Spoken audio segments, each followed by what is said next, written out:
Nathanaël reprit, « Rabbi, tu es le Fils de Dieu, tu es le roi d'Israël. »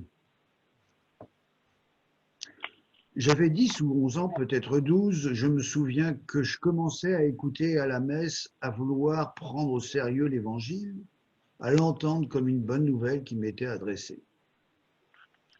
Mais prendre l'Évangile au sérieux en ce dimanche soir au début des années 1990, cela avait été pour moi une expérience plutôt terrifiante.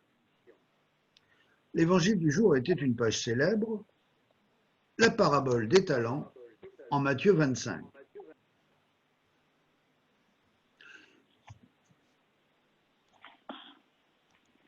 Je rends Marie-Jeanne muette parce que ça fait un retour.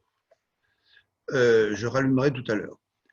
Donc, l'évangile du jour était donc une page célèbre, la parabole des talents. Dans l'histoire que raconte Jésus à ceux qui l'écoutent, un maître confie de fortes sommes à 3 de ses serviteurs. 5, 3 et 1 talent. Un talent, c'est 20 ans de salaire d'un mercenaire. 5 talents, c'est donc un siècle de salaire. De retour de voyage, il leur demande des comptes. Pour les 2 premiers, l'histoire se termine très bien.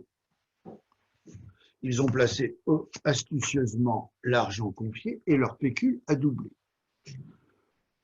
Le maître, naturellement, les récompense.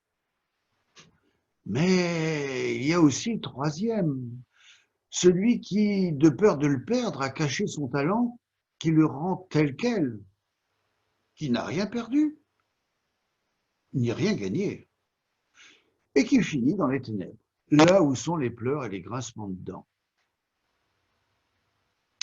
Dieu est donc si exigeant qu'on peut finir dans les ténèbres parce qu'on ne sait pas gérer, parce qu'on n'est pas le plus habile, parce qu'on a voulu être prudent. Bien sûr, il ne s'agit pas d'argent, qui n'est qu'une image. Il s'agit de ce que Dieu nous a donné. La vie, notre famille, la foi, peut-être, nos capacités, nos talents, justement, ce pour quoi nous sommes doués, nos goûts, nos enthousiasmes, nos opinions. Bref, notre vie, notre personnalité. Non, quoi. Saurons-nous nous investir comme il le faut, sans provoquer la colère du maître? Car le maître a un mauvais caractère. Il faut que cela rapporte, comme pour un fonds de pension de retraités en Floride.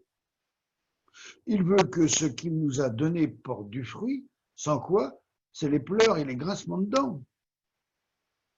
Il aime apparemment les gens efficaces, les gens doués, les gens chanceux. Aux autres, à ceux qui n'ont rien, il sera enlevé même ce qu'ils ont. Ce Dieu-là me faisait peur, car enfin, le troisième serviteur, il n'a rien fait de mal. Il a seulement eu peur de mal faire. Il a caché l'argent qui n'a rien rapporté, mais il n'a rien perdu non plus. Ce n'est peut-être pas génial, mais il n'y a rien de grave. Que dirait le maître s'il avait perdu l'argent, s'il était tombé sur un escroc, s'il s'était mal débrouillé et arrivé les mains vides? C'est bien beau de prendre des risques, mais justement, il y a un risque. Je me voyais déjà arriver, moi, au jugement dernier, l'air penaud, avouant que j'avais simplement perdu la somme confiée. Difficile d'imaginer la gigantesque engueulade qui m'attendait. Être chrétien, c'est donc si difficile, si inconfortable. Je me souviens nettement que ce jour-là, j'ai eu peur de Dieu. On raconte pourtant que dans la Bible, la phrase « n'aie pas peur » ou « n'ayez pas peur » est répétée 365 fois. Une fois par jour de l'année, dit-on. Si Dieu se répète autant, cela veut peut-être dire qu'il ne faut pas avoir peur. Nous pouvons en avoir la certitude. Quand l'Évangile nous fait peur, quand nous avons peur de Dieu en écoutant Jésus, c'est que nous avons mal compris. Il m'a fallu du temps pour surmonter cette angoisse et relire tranquillement cette parabole et découvrir ce qui crève les yeux. Aucun des serviteurs n'a tout perdu.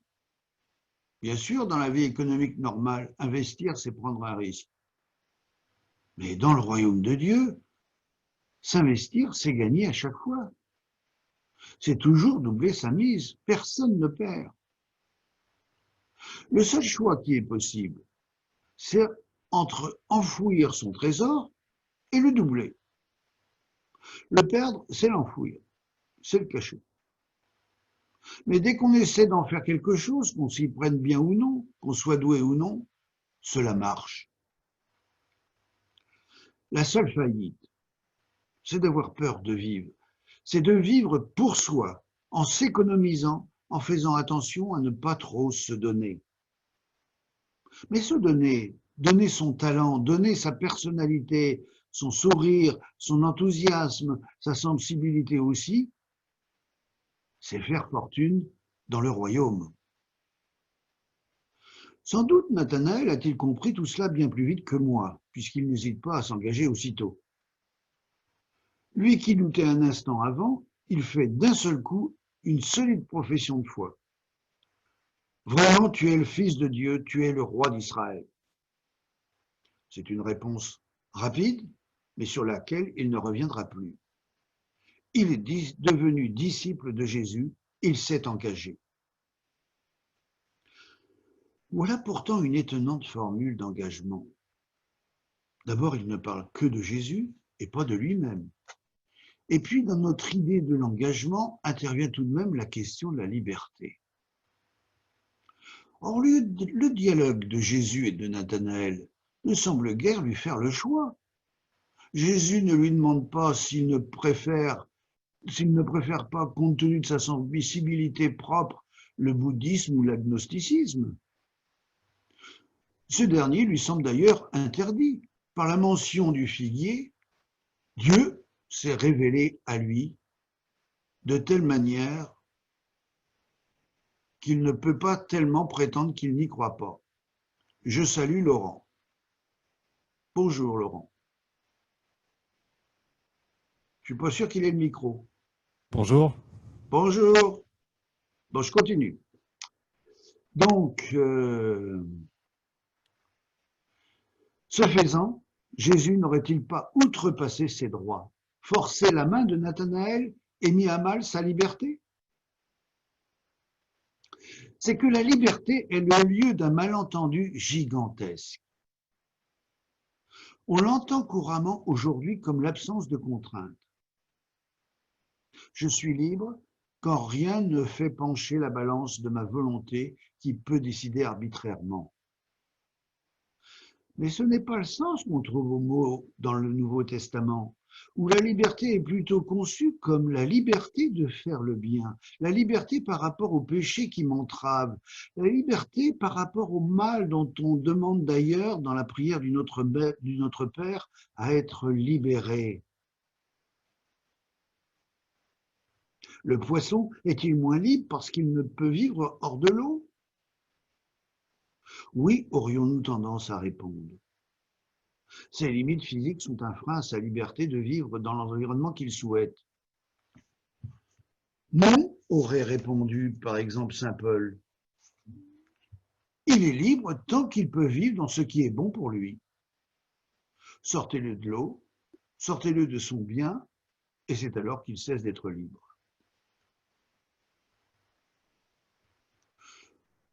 Au cours d'une soirée consacrée à la liberté avec un groupe d'adolescents, j'avais commencé par leur demander ce qui les empêchait d'être libres.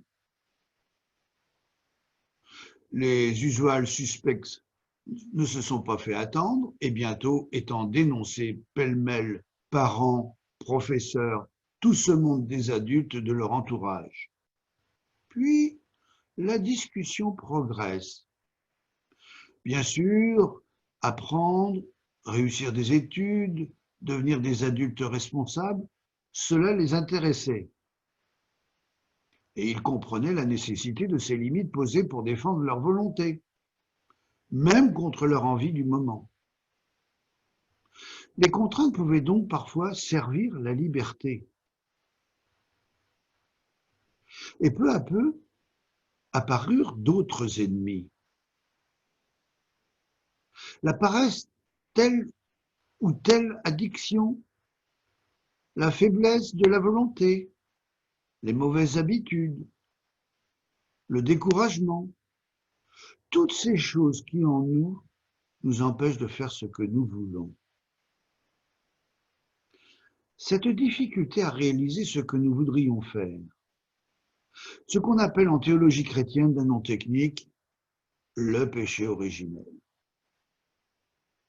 Il ne s'agit pas de s'interroger encore une fois sur la réalité du mythe d'Adam et Ève, mais bien de constater que parce que nous avons de la peine à faire ce que nous voulons, nos engagements, quels qu'ils soient, sont fragiles. Ce qui attaque notre liberté, ce n'est pas le fait de nous engager par des choix, mais notre faiblesse qui fragilise ces choix, qui rend difficile pour nous de faire vraiment ce que nous voulons et ce que nous avons choisi. Ce qui n'est pas très grave quand il s'agit d'une inscription dans une salle de sport, devient tragique quand on en vient à l'engagement d'une vie. Au vu des statistiques, les fiancés d'aujourd'hui ne se marient qu'avec crainte et tremblement. Ils ont raison, car c'est à un miracle qu'ils s'engagent à s'aimer toute leur vie, comme si on demandait à un arbre de donner du fruit en toute saison. Un tel engagement pour la vie est une folie s'il ne se fonde que sur la solidité de notre volonté. Nathanaël ne s'y trompe pas. Il s'engage en proclamant la solidité de Dieu. Nous n'avons face à notre faiblesse pas d'autre solution si nous voulons pourtant engager notre liberté et vivre la vie que nous souhaitons. Le jour où j'ai demandé à rentrer dans l'ordre dominicain, j'étais en visite auprès du père maître des novices à Strasbourg pour discuter de ma vocation. Arrivé dans la ville le vendredi soir, j'avais pris ma décision le samedi en errant seul, abandonné par le dit père maître que je devais rencontrer, mais qui était occupé ce jour-là et m'avait donc laissé tout seul avec le Christ à respirer mes figuiers intérieurs. Le lendemain de ce jour de solitude et de combat sur les canaux de la vieille ville, la petite France, qui n'ont rien à envier au Yabok, de Jacob, je rappelle, je suis allé me promener à nouveau dans Strasbourg, mais cette fois avec le père maître. Cela faisait 2 ans que je dansais le tango avec l'ordre dominicain. Un pas en avant, je suis intéressé. Un pas en arrière, mais je n'ai pas pris ma décision. Un tour de piste, je disparais. Un retour sur scène. Il m'écoutait donc amusé d'entendre toutes les raisons qui rendaient difficile mon entrée au noviciat. Car en bon cabotin que je suis resté, je ne lui ai pas exprimé aussitôt ma décision. J'ai fait durer le plaisir. Et pendant ce temps-là, nous marchions, nous visitions d'un œil distrait cette belle ville. C'est comme cela que nous sommes entrés dans l'église Saint-Pierre, le jeune, où au milieu de notre conversation, ce frère me montre une grande fresque représentant l'apôtre Pierre en essayant de marcher sur les eaux. La scène est célèbre. Les disciples sont sur la barque, Jésus vient à eux en marchant sur la mer. Ils sont terrifiés, on le comprend, mais Pierre fait le malin, comme à son habitude. « Ah, si c'est bien toi, ordonne-moi de venir à toi. » Et Jésus ordonne. Pierre marche, puis prend peur et s'enfonce, et crie « Seigneur, sauve-moi !» Ce que Dieu merci, Jésus s'empresse de faire. Sur la fresque, on voit Pierre au moment crucial. Il a encore un pied dans la barque et déjà l'autre sur l'eau. Et mon futur père maître me dit, tiens, regarde Pierre, il essaye de faire comme toi. Cela m'a fait sourire, mais aussi donné à réfléchir par la suite au sens des engagements que je prenais. Il s'agit bien de quitter sa barque, certes ballottée par la tempête, mais rassurante et stable pour aller marcher sur l'eau. On a entendu bien de récits de noyés, de gens qui ont tenté l'aventure et n'ont pas tenu dans la vie religieuse, regagnant leur rivage à la fois trempé et amer. L'eau, ce n'est pas très solide parce que moi, je ne suis pas solide. Je peux changer, je change et d'ailleurs tant mieux. Le monde peut changer et il change. Mes idées changent, mes sentiments changent, ma foi change. Que trouver de solide sous mes pieds? Ma volonté? Je suis têtu, d'accord, mais je ne suis pas naïf. Elle change, elle aussi. Mon engagement n'a été rien d'autre que de mettre les deux pieds hors de la barque. Les deux pieds sur cette eau mouvante, instable, changeante, en connaissance de cause. Je ne savais qu'une chose, c'est que je ne savais pas grand-chose de la suite. Non seulement des événements à venir, mais de celui que je serai le lendemain. Mais comme Pierre, j'avais confiance au Christ. Comme Pierre, je me suis dit, si ça bouge trop, si j'ai peur, si je coule, je dirais, Seigneur, sauve-moi. Voilà pourquoi je crois que pour Nathanaël, comme pour chaque chrétien, tout engagement est une profession de foi. Elle ne dit pas forcément grand-chose sur nous, parce que nous ne nous connaissons pas suffisamment. Mais il dit quelque chose sur le Christ. Nous savons simplement qu'il est le Fils de Dieu, qu'il est le roi d'Israël, le roi des véritables fils d'Israël, et que nous nous efforçons d'être. Nous savons qu'il peut tout, y compris nous faire marcher sur l'eau. Nous savons que c'est lui qui nous a embarqués dans cette aventure, lui qui nous a appelés à marcher là et qu'il saura bien en faire quelque chose. Notre engagement ne dit rien de nous, mais dit tout de Dieu. Nos serments solennels de mariage, de profession religieuse, les promesses faites de notre baptême engagent Dieu autant que nous. C'est, je vous l'avoue, la prière que je trouve la plus libérante aux jours d'angoisse et de tempête. Et je vous la recommande donc quand ça coule. Seigneur, c'est ton problème. C'est ta faute si je suis dans cette situation. Alors, débrouille-toi. Je te laisse t'en occuper. Mais cela ne me concerne plus. Tu m'as dit de marcher sur la mer, alors c'est à toi de faire que la mer me porte. Fin du chapitre.